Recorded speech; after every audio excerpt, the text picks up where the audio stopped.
नमस्कार दोस्तों, स्वागत है आपका बीआर एग्ज़ाम में। अगर आप आरआरबी ग्रुप डी की तैयारी कर रहे हैं और आपने फॉर्म भरा है तो आपके लिए बहुत बड़ी खुशखबरी होने वाली है, क्योंकि रेलवे ने ग्रुप डी सीबीटी एग्ज़ाम की तारीख घोषित कर दी है। आपका जो एग्ज़ाम होने वाला है वो 3 अगस्त 2026 से लेकर 21 अगस्त 2026 तक परीक्षा की आयोजित की जाएगी, जिसमें कि आपको केवल सिर्फ और सिर्फ आपको 1 महीने का समय दिया गया है। यानी कि अब आपके पास 30 दिन बचे हैं, 30 दिन से भी कम बचे हैं। और आपके मन में यह सवाल हो रहा होगा कि अब आप तैयारी कैसे करेंगे, आपका सिलेक्शन कैसे होगा। तो आज की इस वीडियो में मैं आपको बताऊंगा कि लास्ट 30 डेज स्टडी प्लान क्या होना चाहिए, सब्जेक्ट वाइज क्या स्ट्रेटजी होनी चाहिए, किस सब्जेक्ट में कितने ज़्यादा समय देना चाहिए, मॉक टेस्ट किस प्रकार लगाएंगे, रिवीजन टेस्ट किस प्रकार लगाएंगे, सेफ स्कोर कितना होना चाहिए और किन गलतियों से आपको बचना चाहिए, ताकि आपका रिजल्ट जो पिछली बार नहीं हुआ है उसके लिए आप कैसे बचेंगे। तो वीडियो को अंत तक जरूर देखिएगा। तो सबसे पहले आपको सिलेक्शन प्रोसेस समझ लेते हैं कि सिलेक्शन प्रोसेस क्या है। सिलेक्शन प्रोसेस में क्या है कि आपको सबसे पहले ग्रुप डी में सीबीटी 1 होता है। सीबीटी 1 जो है कि आपको 100 मार्क्स का होता है सीबीटी 1। और सीबीटी 1 में आपको जो है कि इसके लिए आपको अच्छा स्कोर करना पड़ेगा, यानी कि इसके बाद आपको पीटी होगा, यानी कि फिजिकल इफिशिएंसी टेस्ट। अगर आप सीबीटी 1 पास होते हैं उसके बाद आपको फिजिकल इफिशिएंसी टेस्ट देना पड़ेगा। उसके बाद फिर आपका डॉक्यूमेंट वेरिफिकेशन होगा, उसके बाद जाके आपका फाइनल सिलेक्शन होगा, जो कि अभी प्रक्रिया में चल रहा है। तो बात करते हैं कि सबसे पहले जो सीबीटी 1 एग्जाम है, जो सिलेबस है वो सिलेबस क्या रहने वाला है। तो सिलेबस में आपको सबसे पहले कि मैथ के 25 क्वेश्चन आपको पूछे जाएंगे, जिसमें कि 1/3 निगेटिव होगा सारे में। और फिर रीजनिंग के आपको 30 क्वेश्चन मतलब 30 क्वेश्चन पूछे जाएंगे। जिसके बाद साइंस की बात करें तो 25 क्वेश्चन का वेटेज रहने वाला है। और फिर करंट अफेयर यानी कि जीके जो पोर्शन है, जीके का जो पोर्शन है उसमें से जीके हटा दिया गया है। अब सिर्फ आपको करंट अफेयर पूछे जाएंगे, क्योंकि पिछले बार भी जो एग्जाम हुआ था उसमें भी सिर्फ करंट अफेयर ही पूछे गए थे। इस बार जो क्वेश्चन पूछे जाएंगे आपको 20 मार्क्स के करंट अफेयर पूछे जाएंगे। टोटल मिला के बात करें तो 100 मार्क्स का होगा। और बात करें कि इसमें नेगेटिव मार्किंग, तो इसमें 1/3 नेगेटिव होगी, यानी कि अगर आप में 3 गलती करता है तो आपका एक सही, मतलब कि अगर आप एक गलती करते हैं तो 0.33 नंबर आपके कट हो जाएंगे। तो इसलिए आप याद रखेंगे कि ज़्यादा से ज़्यादा कम से कम निगेटिव करेंगे। अब आपके पास सिर्फ और सिर्फ गिनती के 30 दिन बचे हुए हैं, क्योंकि जो आपका एग्ज़ाम डेट है 3 अगस्त से शुरू होगा और 21 अगस्त तक चलेगा। यानी कि आपको 21 अगस्त महीने में ही ये पूरा एग्ज़ाम ख़त्म कर दिया जाएगा। यानी कि आपने जो जिस भी जोन से फॉर्म भरा है, आपका जो एग्ज़ाम होने वाला है वो 3 अगस्त से शुरू होगा और 21 अगस्त तक, मतलब कि विभिन्न विभिन्न तिथियों में होगा। मतलब कि अगर जिस भी डेट में आपका एग्ज़ाम होगा आप उस डेट में परीक्षा देंगे, मतलब पहले ही आपको बता दिया जाएगा कि आपका कब परीक्षा होने वाला है। 30 दिन बचा हुआ तो अब उसमें भी से हम 15 दिन पहले करेंगे और 15 दिन बाद के लिए मतलब स्ट्रेटजी बनाएंगे। तो सबसे पहले आपको जो है कि 15 दिन जो अभी जो शुरुआती दिन है उसमें से आपको क्या करना है कि सबसे ज़्यादा फोकस आपको करना है मैथ में। मैथ में क्या करना है कि आपको जो है कि सिलेबस जो बाकी बचा हुआ है, जो जिस जिस भी चैप्टर में आपको दिक्कत होती है, आप उस चैप्टर को पहले कंप्लीट करेंगे। मान लीजिए हमको परसेंटेज में दिक्कत हो रही है, तो परसेंटेज का जो भी टॉपिक है, जो भी टाइप होता है, आप उसको सारे को कवर करेंगे कि मतलब उसमें मेरा गलती नहीं हो। ठीक है, कॉन्सेप्ट क्लियर रखेंगे। और सबसे बड़ा चीज़ है कि फार्मूला आप तैयार कीजिए। आप जो है कि एक अलग से कॉपी लीजिए, उसमें जो है कि जितने भी फार्मूला होते हैं मैथ के, आप उसको फार्मूला को तैयार कीजिए। 15 दिन में आपको जो भी फार्मूला में दिक्कत होती है आप उसको रिवीजन कीजिए, बार बार रिवीजन कीजिए। आपको हर एक फार्मूला याद होना चाहिए। रीजनिंग में आपको कुछ नहीं करना है। रीजनिंग में जो भी ज़्यादा कुछ है नहीं, ज़्यादा कोई दिक्कत होना नहीं चाहिए, क्योंकि सबसे पहले आप देखेंगे कि यहाँ पे मैंने ग्रुप डी का जो टेक्स्ट बुक होता है उसको मैंने ओपन कर लिया है। अब यहाँ पे आप देखेंगे कि सेक्शन आरआरबी रीजनिंग, REAO। उसके बाद जैसे ही आप यहाँ पे आरआरबी रीजनिंग सर्च मारेंगे, उसके बाद टेस्ट में जाएंगे, टेस्ट में देखेंगे, उसके बाद फिर यहाँ पे reasoning for all railway exam go to. उसके बाद आप यहाँ पे देखेंगे कि जो भी आरआरबी के एग्जाम हुए हैं उसमें PY मतलब प्रीवियस ईयर क्वेश्चन जो होते हैं, देखिए यहाँ पे 27 नवंबर 2025, इसमें सिर्फ आपको रीजनिंग के क्वेश्चन मिलेंगे। आप इसको अगर इंडिविजुअली लगाएंगे ना तो आपको समझ में आएगा कि मेरा कहाँ पे गलती हो रहा है और कहाँ मेरा मतलब कि बेसिक कमज़ोर है। आप उसको उस चीज़ को ठीक कीजिए। ये नहीं कि पूरे रीजनिंग को शुरू से अंत तक पढ़ना शुरू कीजिए। आप इसमें से अगर लगाएंगे ना, आपको एक भी क्वेश्चन इधर उधर का नहीं मिलेगा। अगर आप ऐसे मॉक लगाते हैं तो आपको इधर उधर के क्वेश्चन मिल सकते हैं, लेकिन अगर PYP लगाते हैं, अगर प्रीवियस ईयर पेपर लगाते हैं, तो आपको क्वेश्चन जो है ऑथेंटिक क्वेश्चन मिलेंगे और इधर उधर के क्वेश्चन नहीं मिलेंगे। इसलिए रीजनिंग के लिए सबसे बेस्ट है कि आप PYP लगाइए, इधर उधर मत भटकिए। और जो भी टॉपिक में आपको दिक्कत हो रही है आप यूट्यूब पे सर्च कीजिए, किसी भी टीचर से पढ़िए, कोई दिक्कत नहीं है, सारे टीचर अच्छे हैं। आप वहाँ से उसको तैयारी कीजिए, ठीक है। रीजनिंग तो पूरा कंप्लीट हो गया। उसके बाद बात करते हैं साइंस आपको कैसे कंप्लीट करना है। तो साइंस में आपको सबसे पहले क्या करना है कि आप इस टाइप से आप एक कॉपी में इस टाइप से आप सारे चैप्टर के नाम लिख लीजिए। जैसे कि आप यहाँ पे देख रहे होंगे, मैंने पहले से नोट कर रखा है, आप इसको पीडीएफ के तौर पे टेलीग्राम चैनल पे ले सकते हैं। मैं साइंस में कुछ ज़्यादा पूछा नहीं जाता, सिर्फ आपको जो है कि एनसीईआरटी बेस्ड टेंथ लेवल के क्वेश्चन पूछे जाते हैं, जिसमें कि कुछ ज़्यादा हार्ड नहीं है।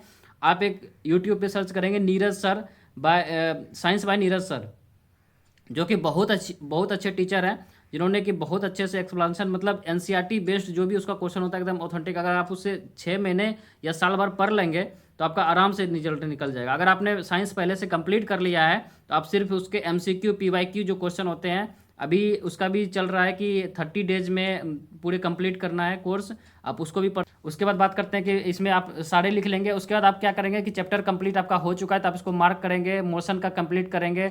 उसके बाद जो भी आपका है आप उसको कंप्लीट करेंगे। उसके बाद प्रीवियस ईयर पेपर जो होता है, प्रीवियस ईयर क्वेश्चन, ये आप उसको लगाएंगे। उसके बाद फिर आप उसको चैप्टर टेस्ट देंगे। उसके बाद आपको जो भी है केमिस्ट्री का भी आप इस प्रकार से लिख लेंगे। उसके बाद बचा बायोलॉजी का। बायोलॉजी को भी इस प्रकार से आप लिख लेंगे कि न्यूट्रिशन का, digestive system, blood circulation system, excretory system, respiratory system, nervous system, endocrine system, cell, tissue, उसके बाद रिप्रोडक्शन इन ऑर्गेनिज्म और हेरिडिटी, उसके बाद इंप्रूवमेंट इन फूड रिसोर्सेज, और उसके बाद इन्वायरमेंट। ये सारे टॉपिक जो है कि आप इसको कवर करेंगे। सबसे पहले आपका जो चैप्टर कंप्लीट है, आप चैप्टर कंप्लीट करेंगे, उसके बाद आप प्रीवियस ईयर क्वेश्चन लगाएंगे, उसके बाद आप टेस्ट देंगे। तो इस तरह से आप अगर साइंस का तैयारी करते हैं तो साइंस में आपको 25 में से 25 100% आने का चांस है, आपको कहीं कोई दिक्कत नहीं होगी। मैथ में भी ठीक इसी प्रकार आप सारे जो है कि टॉपिक लिखेंगे कि आपको किस किस टॉपिक से क्वेश्चन पूछे जाते हैं। तो मैंने यहाँ पे इस प्रकार से लिख रखा है। तो नंबर सिस्टम के आपको इस तरह से लिखना है। इसमें फिर आपको अगर चैप्टर कंप्लीट है तो आप इसको चैप्टर कंप्लीट लिखेंगे। उसके बाद फिर जो भी टॉपिक है, जैसे कि जितने दिए गए हैं उसमें से आप सारे को एक तरह से टिक करेंगे कि मतलब सारे का जो है 15 दिन के अंदर आपको चैप्टर कंप्लीट करना है। एक एक घंटा आपको समय सारे में देना है, मतलब एक एक दिन आपको देना है, और 15 दिन में आपको इसको कंप्लीट कर लेंगे, ठीक है। उसके बाद आप सारे का नोट्स, शॉर्ट नोट्स बनाएंगे। शॉर्ट नोट्स बनाएंगे यानी कि उसका जो फार्मूला होता है, जो भी मतलब कि मेन चीज़ होता है कि चलो इसमें गलती हो रही है तो इस चीज़ को लिखेंगे। उसके बाद बात करते हैं रीजनिंग की। रीजनिंग को आप बता चुके हैं कि आपको ज़्यादा कुछ नहीं करना है। आप इस प्रकार से पहले टॉपिक लिख लीजिए। उसके बाद प्रीवियस ईयर पेपर लगाइए, जो आपको मैंने बताया अभी। प्रीवियस ईयर पेपर जैसे लगाएंगे तो आपको समझ में आएगा कि मुझे जैसे कि साइलोलॉजी में मेरा 2-3 गलती हो रहा है, तो अगर गलती हो रहा है तो उस चीज़ को हम कंप्लीट करेंगे। किसी भी टीचर से पढ़ेंगे, किसी भी टीचर से सर्च मारेंगे यूट्यूब पे साइलोलॉजी के क्वेश्चन। उसके बाद जो भी रेलवे के प्रीवियस ईयर क्वेश्चन है उस तरह से आप। उसके बाद फिर ब्लड रिलेशन में अगर आपको दिक्कत हो रही है, मतलब जिस भी टॉपिक में आपको दिक्कत हो रही है, आप उस चीज़ को पहले कंप्लीट कीजिए।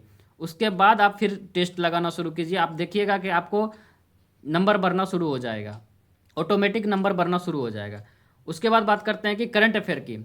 जी हाँ, इस बार जो आपको क्वेश्चन पूछे जाएंगे वो जीके के क्वेश्चन नहीं रहेंगे। मतलब जो भी आपको एंशिएंट वगैरह, जो भी हिस्ट्री, पॉलिटी, ज्योग्राफी, जो भी क्वेश्चन आते थे वो इस बार नहीं पूछे जाएंगे। पिछले बार भी नहीं पूछे गए थे, इस बार भी नहीं पूछे जाएंगे। सिलेबस में साफ साफ लिखा हुआ है कि जीके ऑन करंट अफेयर, मतलब कि आपको करंट जीके क्वेश्चन नहीं पूछे जाएंगे। सिर्फ और सिर्फ जो है 25 क्वेश्चन, यानी 20 क्वेश्चन आपको करंट अफेयर के ही रहेंगे। तो इसके लिए भी आपको पूरी तरह से तैयारी करना है। करंट अफेयर में ज़्यादा कुछ पूछा नहीं जाता है, ये नहीं कि बहुत ज़्यादा चीज़ पूछा जाता है। आप अगर एक किताब पढ़ेंगे, जैसे कि बहुत सारे लोग स्पीडी की किताब पढ़ते हैं, तो आप स्पीडी के ही किताब को फॉलो कीजिए। अब उसमें क्या करना है कि क्या पढ़ना है आपको ये बताते हैं। आपको सबसे पहले करना है कि आप जो लास्ट में जो आपको 800 क्वेश्चन वगैरह कुछ रहते हैं, 800 क्वेश्चन जो पीवाईक्यू रहते हैं, आप सबसे पहले उसको लगाइए। आंसर एक साइड रख लीजिए। उसके बाद जो क्वेश्चन होते हैं उसके बाद उसका ऑप्शन दिया होता है। उस तरह से आप 800 क्वेश्चन लगभग, आपको ज़्यादा नहीं टारगेट कीजिए, 200 क्वेश्चन का टारगेट कीजिए। डेली का 200 क्वेश्चन टारगेट कीजिए। 4 दिन से 5 दिन लगेंगे, आपको 800 कंप्लीट हो जाएंगे। उसके बाद फिर उसको रिविजन कीजिए। फिर उसके बाद जो आपको टॉपिक पढ़ना है, टॉपिक में आपको सबसे पहले क्या करना है कि, अब बात करते हैं टॉपिक कैसे पढ़ेंगे। टॉपिक में आपको क्या करना है कि आपको डेली के 1 घंटे देने हैं। उसमें क्या करना है कि गवर्नमेंट स्कीम सबसे पहले आता है, गवर्नमेंट स्कीम, पॉलिसीज और अपॉइंटमेंट। सबसे ज़्यादा क्वेश्चन इसी से पूछे जाते हैं। उसके बाद फिर नेशनल और इंटरनेशनल जो न्यूज़ होते हैं, साइंस एंड टेक्नोलॉजी के सबसे ज़्यादा क्वेश्चन पूछे जाते हैं, इन्वायरमेंट इकोलॉजी के क्वेश्चन पूछे जाते हैं, स्पोर्ट्स अवार्ड और स्पोर्ट्स और अवार्ड, ये दोनों जो है टॉपिक आप इसको पूरा कंप्लीट करेंगे कि इसमें जो भी स्पोर्ट्स आते हैं, खाली सिर्फ क्रिकेट नहीं, सारे स्पोर्ट्स को लेकर इसमें से क्वेश्चन पूछे जाते हैं। फिर अगला बात करें अवार्ड एंड ऑनर्स। अवार्ड में आपको जितने भी अवार्ड हैं, जो पद्मश्री, पद्म भूषण, पद्म विभूषण वगैरह जितने भी हैं, एक एक लाइन से पूछा जाता है क्वेश्चन, क्योंकि आप पीवाईपी अगर लगाए होंगे तो आपको अच्छे से पता होगा कि कहाँ से क्वेश्चन पूछे जाते हैं। उस सबसे पहले जो ऊपर में है ये ज़्यादा क्वेश्चन पूछे जाते हैं, मतलब इसमें 3 से 4 क्वेश्चन पूछे जाते हैं, और नेशनल इंटरनेशनल न्यूज़ में इसमें 1 से 2 क्वेश्चन पूछे जाते हैं। साइंस एंड टेक्नोलॉजी में सबसे ज़्यादा क्वेश्चन रहते हैं कि जैसे आईआईटी दिल्ली, आईटी बम्बे वगैरह, बहुत ज़्यादा कन्फ्यूजन रहता है, तो आप उसको जो है कि पीवाईपी लगाकर अच्छे से पढ़िए। उसके बाद फिर इन्वायरमेंट इकोलॉजी से क्वेश्चन पूछे जाते हैं, स्पोर्ट्स से सबसे ज़्यादा क्वेश्चन पूछे जाते हैं, अवार्ड एंड ऑनर से भी अच्छे क्वेश्चन पूछे जाते हैं, इकोनॉमी से अच्छे क्वेश्चन पूछे जाते हैं, इकोनॉमी से आपको 1 से 2 क्वेश्चन जरूर देखने को मिलेगा। डिफेंस में बात करें तो डिफेंस में जो नया लॉन्चिंग हुआ है उसमें आप बात करेंगे, इंटरनेशनल अफेयर्स बात करेंगे, बुक एंड ऑथर से 1 या 2 क्वेश्चन जरूर रहेंगे, 1 क्वेश्चन तो कंफर्म रहेंगे। इंपॉर्टेंट डे जो होता है उसमें 1 क्वेश्चन तो कंफर्म रहेंगे। इंडेक्स जो है, रिपोर्ट एंड इंडेक्स, 1 से 2 क्वेश्चन देखने को मिल सकता है। अपॉइंटमेंट जो है, अपॉइंटमेंट में आपको 1 से 2 क्वेश्चन मिलने को देख सकता है। उसके बाद बात करें मिसलेनियस से 2-3 क्वेश्चन देखने को मिल सकता है, आप उसको पूरी तरह से कवर करेंगे। तो अब बात करते हैं कि सेफ स्कोर आपका क्या रहने वाला है। तो सेफ स्कोर के लिए आपको सबसे पहले बात करने का है, आपको जो है कि 30 डेज में आपको फिर लास्ट में 15 दिन क्या करना है। 15 दिन में आप कोई नया चैप्टर बिल्कुल मत पढ़िएगा, क्योंकि सिर्फ रिवीजन जो है, रिवीजन करने से और शॉर्ट नोट्स जो आप जो बनाए हैं, आप अगर उसको रिवीजन करेंगे, इसी पर पूरा फोकस करेंगे, तो आपको 15 दिन जो लास्ट में बचेगा, आपका यही जो है सिलेक्शन तय करेगा।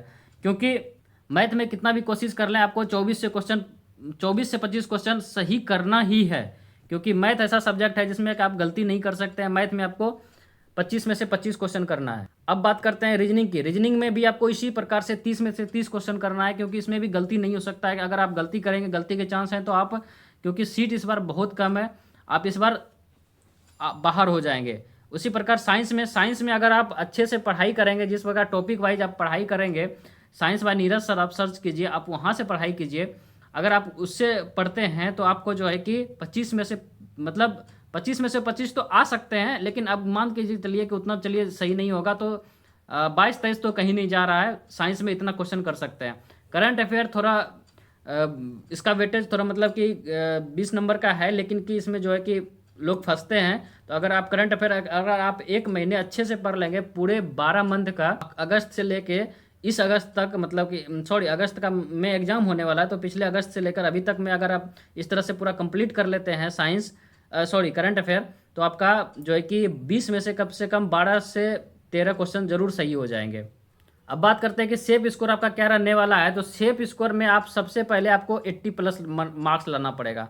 जी हाँ, क्योंकि ये जो पिछला बार जो आप कट ऑफ देखे होंगे कि पिछला बार भी कट ऑफ लगभग 80 के आसपास सभी जोन का रहा है। तो इसलिए अगर आपको फाइनल मेरिट लिस्ट में आना है, सिर्फ सीबीटी क्लियर नहीं करना है, सीबीटी 1 क्लियर से होने से कुछ नहीं होगा, आपको फिजिकल एफिशिएंसी टेस्ट देना है, उसमें पास होंगे ना, उसके बाद फिर मेरिट लिस्ट बनेगा।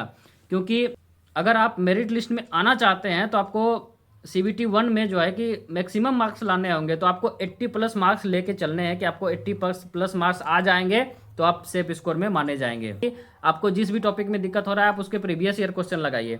आप यहाँ पे टेस्ट सीरीज में जाएंगे, वहाँ पे देखेंगे कि रेलवे ग्रुप डी का दिया हुआ है। आप यहाँ पे देखेंगे कि पीवाईपी लिखा हुआ है। पीवाईपी पे जैसे क्लिक करेंगे, यहाँ पे दिया गया है कि railway RRB group D paper 1 जो आपको 2025 में हुआ था 27 नवंबर को, उसका दिया गया है।